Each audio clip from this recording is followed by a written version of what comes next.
نحمدہ ونصلی ونسلم علی رسولہ النبی الکریم۔ ناظرین السلام علیکم ورحمۃ اللہ وبرکاتہ۔ ناظرین، آج کی ویڈیو میں کالے پیلے یرکان کو جڑ سے ختم کرنے کے لیے قرآنی وظیفہ آپ کی خدمت میں پیش کریں گے۔ کالا پیلا یرکان پاکستان میں، ہندوستان میں تیزی سے بڑھ رہا ہے۔ اس کے کئی مریض ہم سے رابطہ کرتے ہیں۔ الحمدللہ اب تک ہزاروں مریض شفا یاب ہو چکے ہیں۔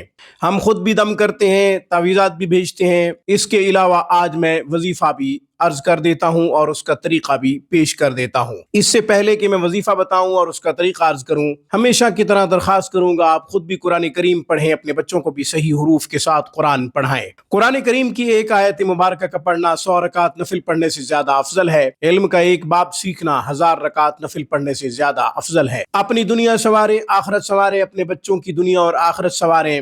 اپنے بچوں کو قرآن کے قریب کیجئے، انہیں قرآن کریم کی خوب تعلیم دیں، وہ آپ کے لیے صدقہ جاریہ ہیں۔ جب آپ دنیا میں نہیں رہیں گے، وہ قرآن پڑھیں گے تو آپ کو ثواب پہنچتا رہے گا، آپ کا کھاتہ کھلا رہے گا۔ آن لائن کلاسز کے لیے، علاج معالجہ کے لیے آپ ہم سے رابطہ کر سکتے ہیں۔ اب میں کالے پیلے یرکان سے نجات کا، اسے جڑ سے ختم کرنے کا ایک قرآنی نسخہ، ایک قرآنی وظیفہ بتاتا ہوں۔ آسان سا عمل ہے، گھر میں کوئی بھی کر سکتا ہے، ضروری نہیں کہ مریض خود کرے۔ اگر مریض نہیں پڑھا ہوا تو جو بھی پڑھا ہوا ہے یہ آیات پڑھ کر پانی پہ دم کر کے اپنے مریض کو دے، روزانہ دے۔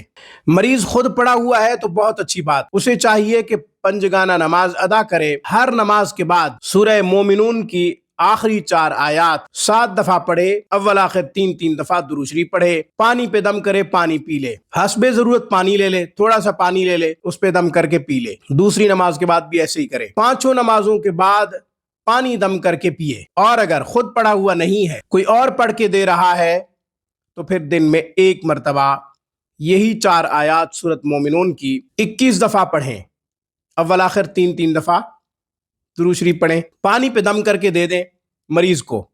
روزانہ یہ عمل کریں، 41 دن تک عمل کریں، انشاءاللہ کالا پیلا یرکان جو بھی ہوگا جڑ سے ختم ہو جائے گا، آپ کا مریض صحت یاب ہو جائے گا۔ آج کی گفتگو میں بس اتنا ہی۔ اقول قولی ھذا واستغفر اللہ وآخر دعوانا ان الحمد للہ رب العالمین۔